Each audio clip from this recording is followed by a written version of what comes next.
আজকে আমরা দেখতে চলেছি AOY669 মডেলের ব্লুটুথ স্পিকারটি টিয়ার ডাউন ভিডিও। আগেও আমার চ্যানেলে একটি ভিডিও এটি সম্পর্কে দেওয়া হয়েছিল, তবে সেটায় সম্পূর্ণ টিয়ার ডাউন ভিডিওটা আমরা দেখাতে পারিনি। প্রথমে এটির আমরা পিছনের রাবারের যে স্ট্রিপটা আছে এটা ধারালো কিছু দিয়ে সরিয়ে নেব। আলতোভাবে টান দিলেই এটা সরে যায়। এটা অনেকদিন পুরানো হয়ে যাওয়ার কারণে পিছনের যে গাম ছড়িয়ে ছিটিয়ে গেছে। এরপরে কাঙ্ক্ষিত স্ক্রুটি দিয়ে আমরা এখানে 6টি স্ক্রু আছে, এগুলো আমরা খুলে নিব।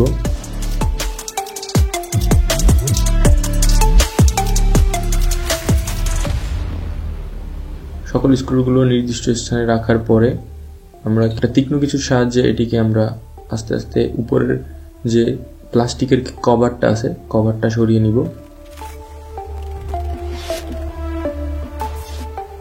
হাত দিয়ে আলতো করে টান দিলে এটি খুলে যাবে।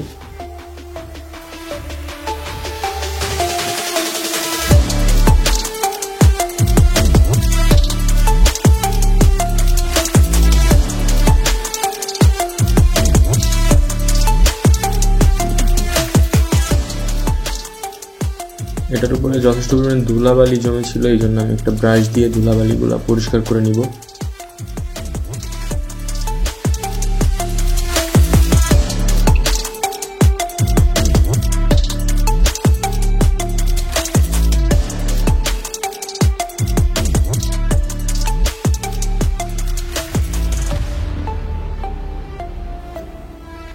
এটির বয়স অনেক দিন হয়ে যাওয়ার কারণে পিছনে যে রাবারের স্ট্রিপ যে গ্লু দিয়ে আটকানো ছিল সেই গ্লুটা আসলে অনেকদিন পুরানো হয়ে যাওয়ার কারণে অনেকটা নষ্ট হয়ে গেছে, এই জন্য এখানে এরকম অবস্থা।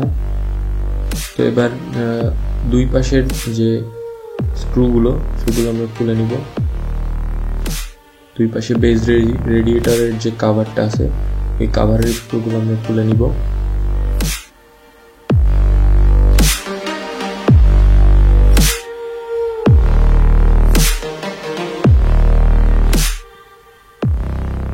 এই যে দেখতে পাচ্ছেন বেজ রেডিয়েটরের কাভারের স্ক্রুগুলো খোলা শেষ।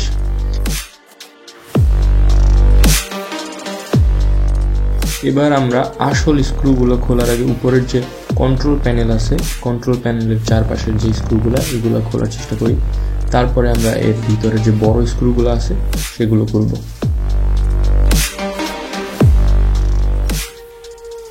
আসলে এই স্ক্রুটি খুলতে খুলতে একটি কথা বলিনি, এই AOY669 মডেলের ব্লুটুথ স্পিকারটা কিছুটা JBL Flip 5 এর রেপ্লিকা করার চেষ্টা করা হয়েছে এবং যথেষ্ট পরিমাণে ভালো সাউন্ড কোয়ালিটিও দেয়। এবং এটা যখন নতুন ছিল তখন এটায় IP65 রেটিংও ছিল, অর্থাৎ এটি পানির মধ্যে একদম ডুবিয়েও রাখা যেত, তারপরেও কোনো সমস্যা হতো না। এখন আমরা এর বড় যে স্ক্রুগুলো আছে এগুলো খোলার চেষ্টা করব।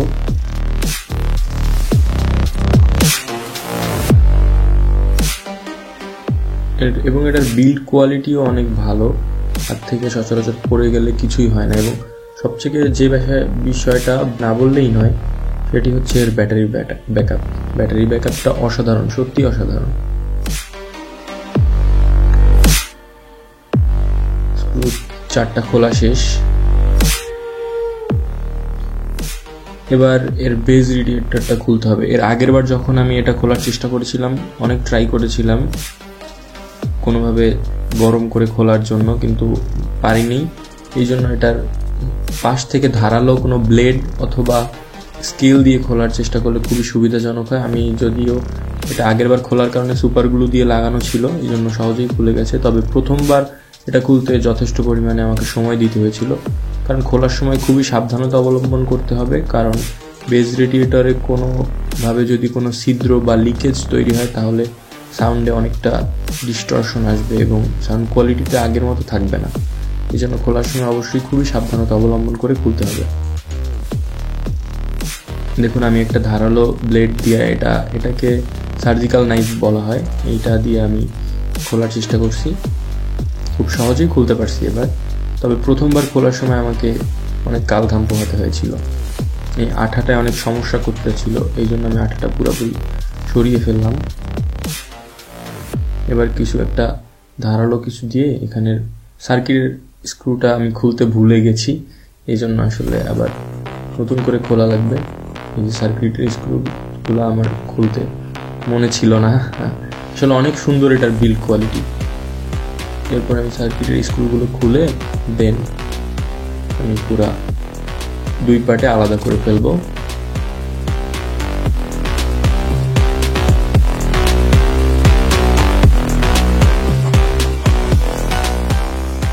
আমার এটি টিয়ার ডাউন করার মূল উদ্দেশ্য আপনাদের দেখানো এবং এটার অক্স কেবলে কিছুটা সমস্যা থাকার কারণে সেটাকেও সলভ করা।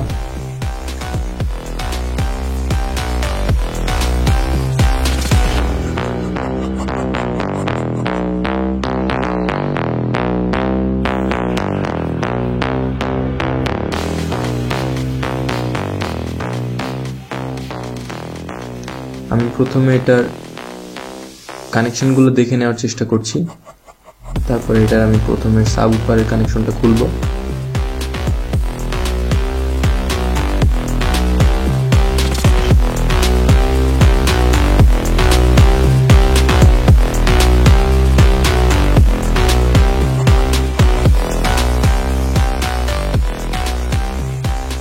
প্রথমে ব্যাটারি কানেকশনটা খুলে নিয়েছি, এবার সাবউফারের কানেকশনটা খুললাম।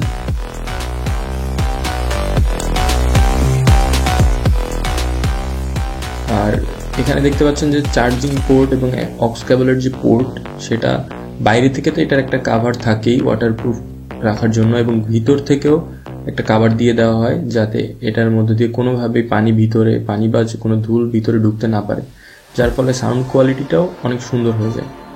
এই যে দেখতে পাচ্ছেন আমি কাভারটা খুলতেছি।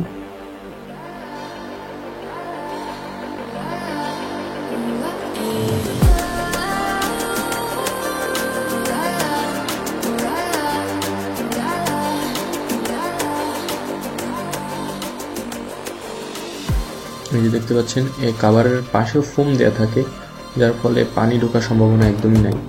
তবে এটা একবার খোলার পরে কিন্তু এই সম্ভাবনাটা থেকে যাবে, কারণ পানি এরপরে ঢুকতে থাকবে। যখন একবার খোলা হয়ে যাবে তারপরে কিন্তু এটা ওয়াটারপ্রুফ থাকবে না। এই যে দেখতে পাচ্ছেন ব্যাটারিটি 2000 mAh এর একটি ব্যাটারি এবং যথেষ্ট ভালো ব্যাটারিটা, অনেক ভালো ব্যাটারি ব্যাকআপ দেয়। এবার আমরা দেখব দুটি স্পিকার এবং এর মেন সার্কিট বোর্ডটা।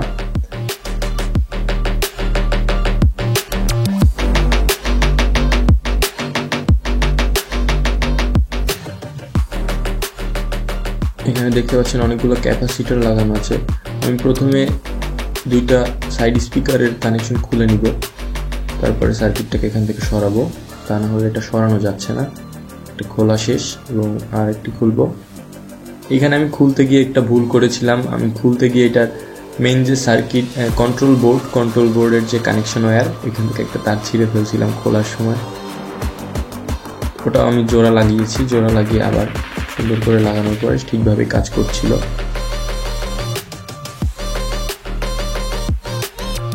দেখতে পাচ্ছেন খোলার পরে আমি দেখতে পারি যে আমার মেইন কন্ট্রোল বোর্ডের সার্কিটের একটা ছিঁড়ে গেছে।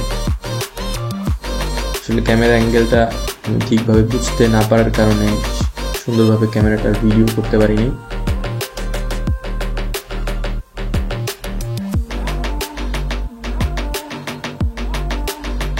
এই যে দেখতে পাচ্ছেন এটার মেইন সার্কিট বোর্ড।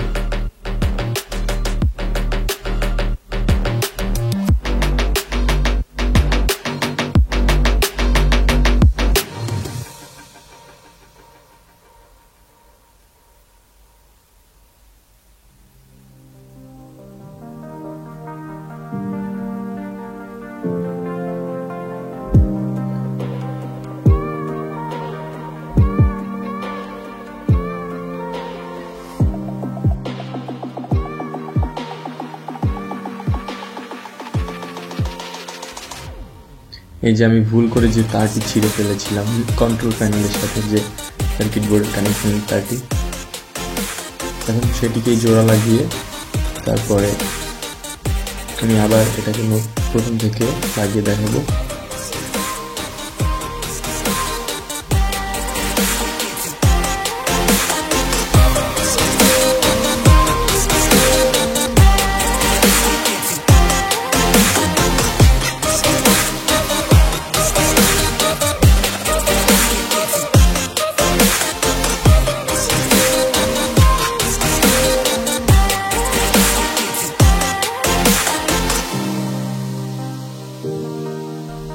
দেখতে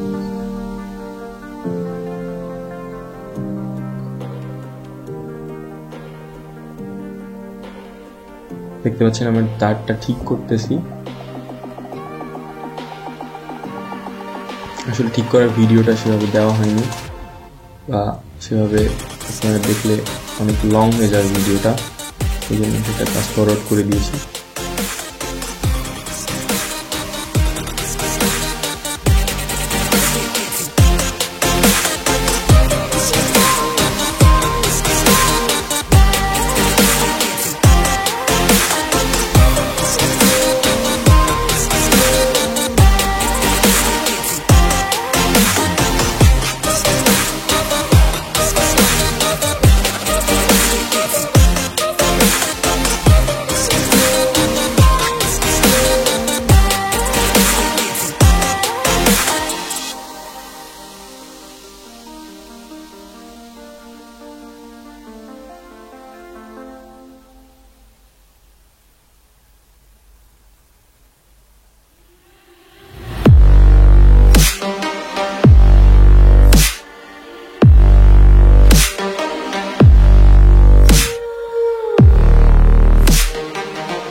দেখতে পাচ্ছেন আমি আমার যে অক্স কেবলের যে সমস্যাটি ছিল সেটিও সমাধান করার চেষ্টা করছি। পাশের সোল্ডারিংগুলো আবার নতুন করে দেওয়ার চেষ্টা করছি। আমার কন্ট্রোল প্যানেলের যে তারটি ছেঁড়া ছিল সেটি রিপেয়ারিং করা শেষ।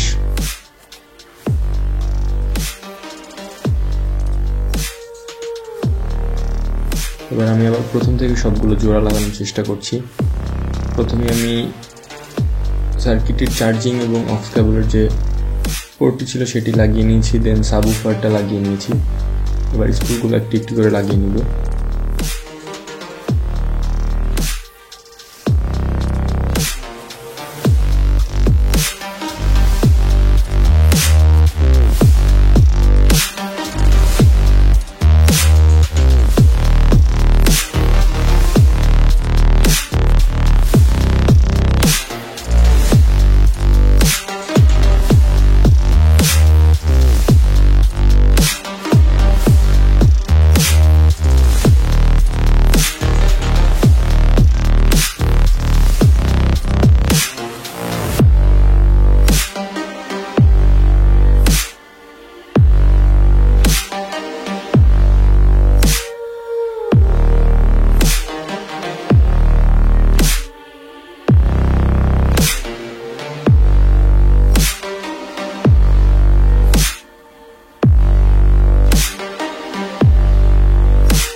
আমার লাগানো কমপ্লিট হয়ে গেছে। এখন আমি একটু টেস্ট করে দেখব ঠিকঠাক বাজছে কিনা দুইটা স্পিকারই।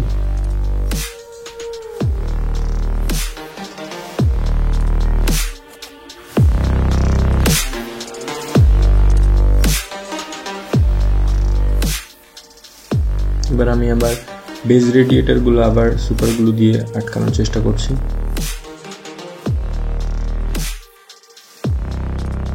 এবং এটাই টেকসই হবে এটার জন্য, এবং সাউন্ড প্রুফিংটাও বেশ ভালো হবে, যাতে এখান থেকে এয়ার লিক না করে। এয়ার লিক করলে আপনার বেসটা ঠিক মতো প্রডিউস করবে না।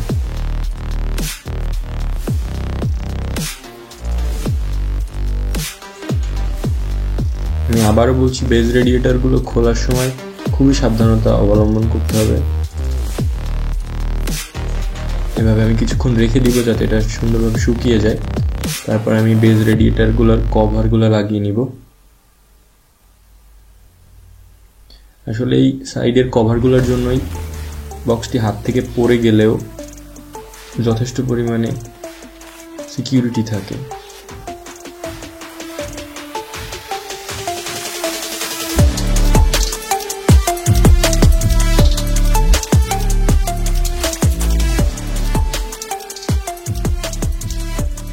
রেডিয়েটর প্রোটেক্টরগুলোর সাইডের স্ক্রুগুলো লাগিয়ে নিব।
এবার উপরের প্লাস্টিকের কভারটি লাগিয়ে নিব।